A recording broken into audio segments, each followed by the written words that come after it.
सच्ची और अच्छी खबर लखनऊ दर्पण न्यूज। अधिकार के लिए आपको आगे आना ही होगा।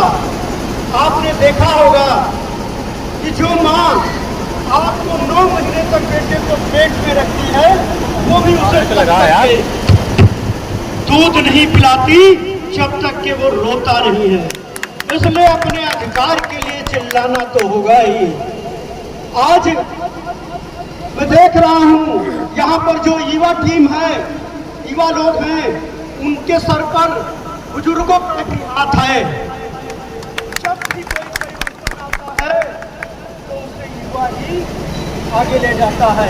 परिवर्तन की लहर युवा ही चलाता है, दूसरा कोई नहीं चलाता। आपने ये देखा होगा जब तक हवा नहीं चलती एक पत्ता भी नहीं हिलता है। इसीलिए बिन हवा ना पत्ता हिलता है और बिन लड़े नहीं हिस्सा मिलता है। लड़ना तो पड़ेगा ही।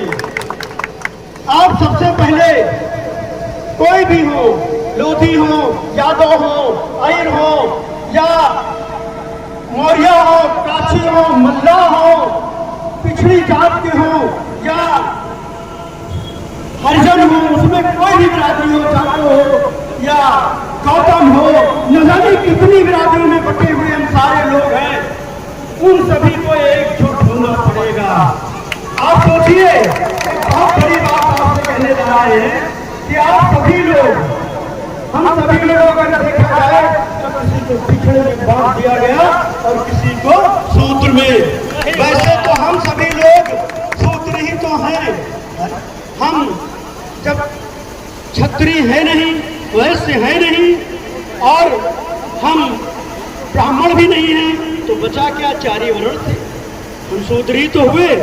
हमें बांटकर जो हमारी संख्या कम की गई है, आप सभी को एकजुट होकर के उसे दिखाना होगा। लेकिन वो कब दिखा पाएंगे?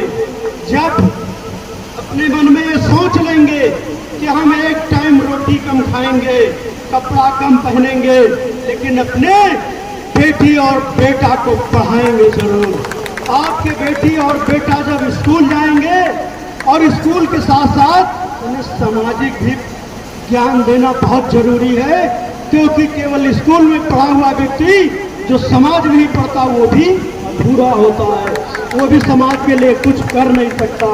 इसलिए जब स्कूल से आए तो उसे बड़ा कौन, छोटा कौन, दादा कौन, ताई कौन, ताऊ कौन, चाची कौन, ये सब आप समझाएंगे। किससे कैसे बात करनी चाहिए ये माँ बाप का फर्ज है, क्योंकि सबसे बड़ी जिम्मेदारी अगर किसी की है बच्चों को आगे बढ़ाने में और उन्हें शिक्षा देने में, चाहे सामाजिक हो, चाहे वो स्कूल की विद्या हो या घर की हो, सब कुछ माँ बाप ही देते हैं। जब माँ बाप ध्यान नहीं देते हैं तो 90% उनके बच्चे बिगड़ जाते हैं। आपने सोच लिया स्कूल तो भेज रहे हैं, पढ़ के आ गया, अब क्या जरूरत पड़ी है? नजर उस पर गड़ा कर रखिए कि वो स्कूल से जो पढ़ कर आया है उसे वो पुनः याद कर रहा है या नहीं। खेलने का भी समय देना जरूरी है, क्योंकि बच्चा खेलेगा तो उसका शरीर मजबूत भी होगा। लेकिन अगर पूरा दिन उसने खेलने में निकाल दिया तो विद्या से वंचित रह जाएगा। जब आपका बेटा पढ़ेगा, आपकी बेटी पढ़ेगी, तो आपके ही परिवार से कोई थाने में सिपाही बनेगा, कोई दरोगा बनेगा, कोई इंस्पेक्टर बनेगा, कोई सीओ बनेगा, कोई आईजी, कोई डीआईजी, कोई कप्तान बनेगा। ये तब होगा जब आप बच्चों को पढ़ा लेंगे। आपके ही बीच से कोई ना कोई आईएएस होगा, पीसीएस होगा, पीसीएस होगा। इन सब के लिए पढ़ाई बहुत जरूरी है। आपको लोग आकर के आपका वोट ले जाते हैं मूर्ख बना करके। एक चीज का और ध्यान रखना, हम एक जगह हम लोग चुनाव में गए थे, वो कन्नौज विधानसभा क्षेत्र है। वहां के सांसद ने कहा कि लोधियों ने, पहले तो उन्होंने मां अवंतीबाई की मूर्ति चौराहे से हटाने का काम किया, और जब लोधियों ने विरोध किया कि हमने वोट देकर आपको जिताया, तो उन्होंने क्या कहा? सुन करके हमारा सर भी झुक जाएगा। उन्होंने कहा कि हमको वोट लोधियों ने नहीं दिया है, हमने लोधियों से वोट खरीदा है। क्या हम बिकाऊ हैं? हमने दारू पिला करके नोट देके वोट खरीदा है। उन लोगों को मुंह तोड़ जवाब देना होगा। अब वो जमाना नहीं रहा कि लाठी और डंडे की लड़ाई हो, तोप और गोली की लड़ाई हो। अब अंबेडकर जी ने आपको वोट की वो ताकत दी है, वो लाठी दी है जिस लाठी में आवाज नहीं होती है।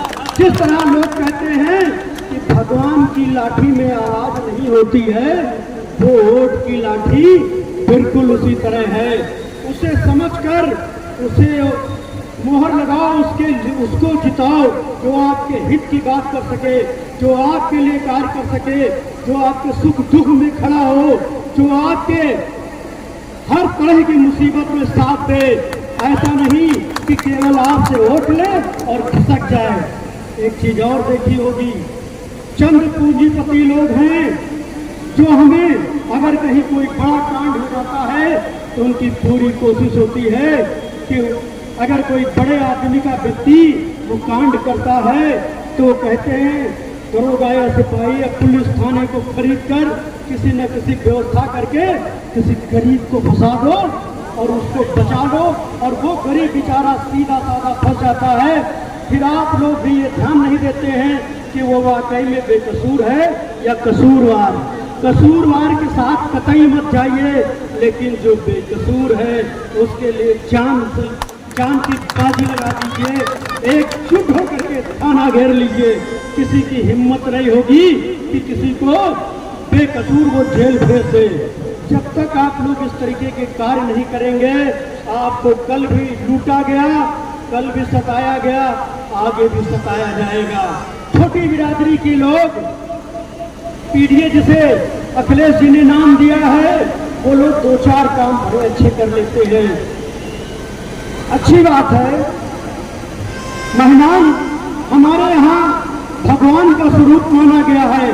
कहा गया है देव वो कारण अतिथि देव भो, यानी कि जो व्यक्ति मेहमान आया है वो देव तुल्य है। आप देव तुल्य से माने, लेकिन साथ साथ अपना भी ध्यान रखें। पर हमारे लोग क्या करते हैं कि जब मलाई का खाने का टाइम आता है तो पीछे की लाइन में खड़े होते हैं, और जब दरी बिछानी होती है, पानी पिलाना होता है, तो कुर्सी लगानी होती है तो सबसे आगे होते हैं। कुर्सी लगाकर किसी को सम्मान तो दो, लेकिन उसी में कुछ कुर्सियां अपने लिए भी खाली रखो। जब तक आप कुर्सियों पर नहीं बैठेंगे, आपको लोग नीच समझते रहेंगे। किसी के घर जाकर जमीन में बैठ जाने की आदत बंद करो। आप पशु नहीं हो, मनुष्य हो। अगर तुम कुर्सी पर बैठ सकते हो तो हम क्यों नहीं बैठ सकते? हम इसलिए केवल हमको नहीं बिठाया जाता है कि हमारे कपड़े थोड़े गंदे हैं, हमारे घर में व्यवस्थाएं नहीं है, हम आर्थिक कमजोर हैं। इन चीजों को बदलना होगा। थाने में भी जो गरीब आदमी होता है वो जाते हुए डरता है, उसे सिपाही बाहर से ही भगा देता है, और जो बढ़िया कपड़े पहनकर जाता है उसे कुर्सी मिलती है। अगर आपके पास अच्छे कपड़े नहीं भी हैं तो 50-25 लोगों की टीम बनाकर जाओगे। किसी की हैसियत नहीं कि आपका तिरस्कार करे, आपको भगा दे।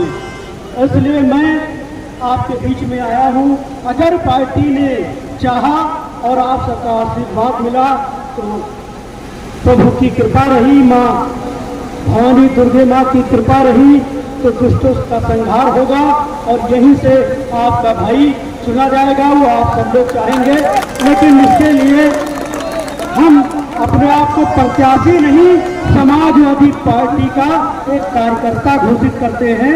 निर्णय पार्टी के हाथ में, राष्ट्रीय अध्यक्ष जी के हाथ में है। बाकी आप सभी ने अगर एक माहौल तैयार कर दिया तो उस माहौल का परिणाम आपके सामने होगा, आपकी झोली में होगा। आपके गले से कंधे से कंधा मिलाकर, गले से गला मिलाकर, आपके सीने से सीना मिलाकर चलने वाला आपका भाई आपके बीच में होगा, आपके साथ हाजिर होगा। वैसे भी अगर मैं कभी किसी के काम आ जाऊँ, याद करिएगा, हमारा कभी आजमा लीजिएगा, मोबाइल कभी बंद नहीं होता, चाहे कोई भी समय हो। अगर हम बीमार भी होंगे तो आपका फोन जरूर उठेगा। अगर लोधी को नमन करते हुए, स्वामी ब्रह्मानंद लोधी जी को नमन करते हुए, श्रद्धे नेताजी मुलायम सिंह जी को नमन करते हुए, अखिलेश यादव जिंदाबाद, समाजवादी पार्टी जिंदाबाद, पीडीए जिंदाबाद, लोधी समाज जिंदाबाद, भाई बहन